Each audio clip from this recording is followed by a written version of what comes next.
እሺ ከዚህ በፊት በነበረን ቪዲዮ እንዴት ዊዝድሮል ወይም ካሽ አውት እንዴት ማድረግ እንችላለን የሚለው እንደሚሰራላችሁ ያው ቃል ገብቼላችሁ ነበረ።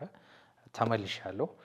ስለዚህ እንዴት ነው ከኋላ ዊዝድሮዋል ማድረግ የምንችለው ወደ ባንክ ወደ ኢትዮጵያ ንግድ ባንክ ሊሆን ይችላል፣ ቴሌብር፣ ያው ወደምንፈልገው ባንኮች እንዴት ዊዝድሮዋል ማድረግ እንችላለን የሚለውን ደግሞ አሁን ያው አሳያችኋለሁ። ተከተሉኝ።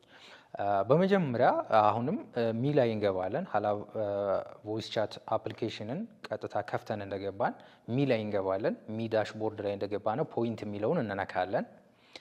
ፖይንት እንደነካነ እሱ ጋር ሶስት ነገሮች ይመጥላችኋል። ካሽ አውት፣ ኤክስቼንጅ፣ ትራንስፈር የሚል ነገር አለ። ስለዚህ እናንተ የትኛውን ነው የምትመርጡት?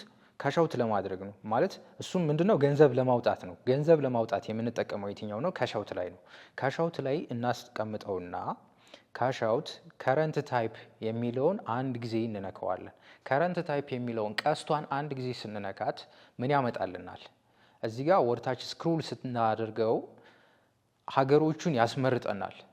እኛ ወደ በየትኛው ሀገር ነው ካሽ አውት ማድረግ የምፈልገው ነው። እዚህ ጋር በምትፈልጉት ሀገሮች በምትፈልጉት መንገዶች ዊዝድሮዋል ማድረግ ትችላላችሁ። እንደምታዩት ዩኤስዲቲ አለ፣ ባይናንስ አለ። በተጨማሪ ደግሞ ያው ኢትዮጵያ አለች ከታች። ሁሉም ሀገሮች አሉና ኢትዮጵያን እንመርጥና አንድ ጊዜ ወደ ኢትዮጵያ ባንኮች ነው ዊዝድሮዋል ማድረግ የምንፈልገው። ፔመንት ሜትድ የሚል ካለ ከሱ በታች ፔመንት ሜትድ የሚለውን አንድ ጊዜ እንነካለን። ፔመንት ሜትድ ላይ የምንፈልገውን ባንክ እሱ ጋር እናስገባለን ማለት ነው። ሰው እዚህ ጋር ንግድ ባንክ ሊሆን ይችላል፣ ቴሌብር ሊሆን ይችላል፣ ቢኦኤ ሊሆን ይችላል። ያው አዋሽ ባንክም እየፈለግነውን መረጥን። ቀጣይ ምን ይሆናል ማለት ነው? ወርታች ስንወርድ ታች ላይ ምን ያሳያል መስላችሁ? $1 ይላል 10,000 ፖይንት 175 ብር ነው ይላል። እያያችሁት ነው አይደል? 175 ብር ነው $1 የሚያስበው።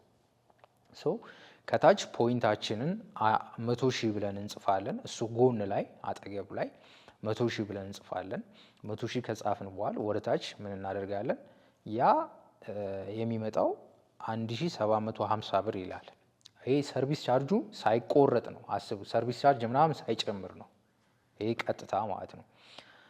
ወደ ታች ያው ባንክ አካውንታችንን እናስገባለን። ፉል ኔም እዚህ ጋር እንዳትሳሳቱ፣ ዩዘር ኔም የተጠቀማችሁትን አካውንት ኔም ላይ ብታስገቡ አይሆንም። ይሄ ውድቅ ነው።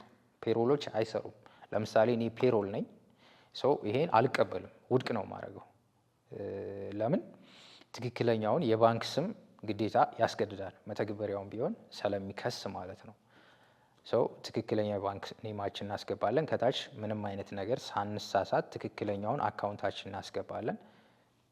መጨረሻ ደግሞ ስልክ ቁጥራችን 09 ብለን ብንጀምር ይመከራል።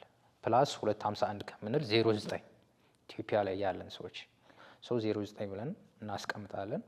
ዊዝድሮዋል እናላለን ማለት ነው። ዊዝድሮዋል ስንለው ምን ያመጣልላል?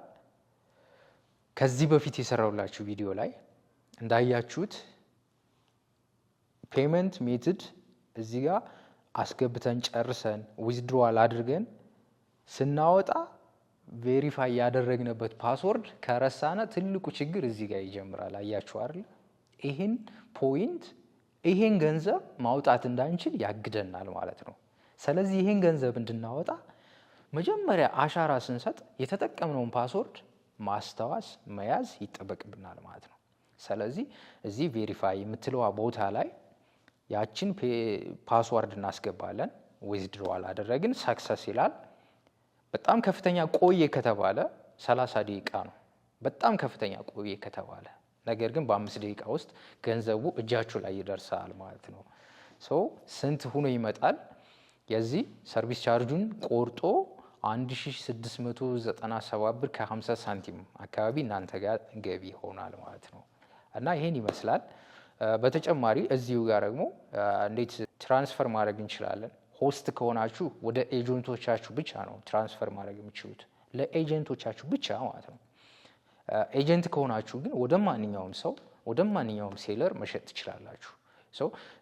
እዚህ ጋር ከባንክ ውጪ ለሴለር ብሸጥ ያዋጣኛል ብላችሁ የምታስቡ ሰዎች እዛው ተመልሳችሁ ፖይንታችሁ ላይ ትገባላችሁ። ፖይንት የምትለዋን እንደነካችሁ ትራንስፈር የምትለዋ ትመጣላችኋል። ትራንስፈር የምትለዋን ነክታችሁ እሱ ጋር አማውንት 100 ሺህ ከሆነ አንድ ቁጥር ነው የምጽፉት። አንድ ቁጥር ጽፋችሁ ያው ከታች ትራንስፈር ትሉታላችሁ። ትራንስፈር ስትሉት አሁንም ያው ፓስወርዳችሁ ያስፈልጋል። ፓስወርዳችሁን ታስገባላችሁ። የዛን ሰው አይዲ አስገብታችሁ ቼክ ብላችሁ ስሙ ይመጣላችኋል። ትራንስፈር ያው ጨረሳችሁ ማለት ነው። ሶ በዚህ አይነት መንገድ ገንዘባችንን ዊዝድሮዋል ማድረግ እንችላለን ማለት ነው።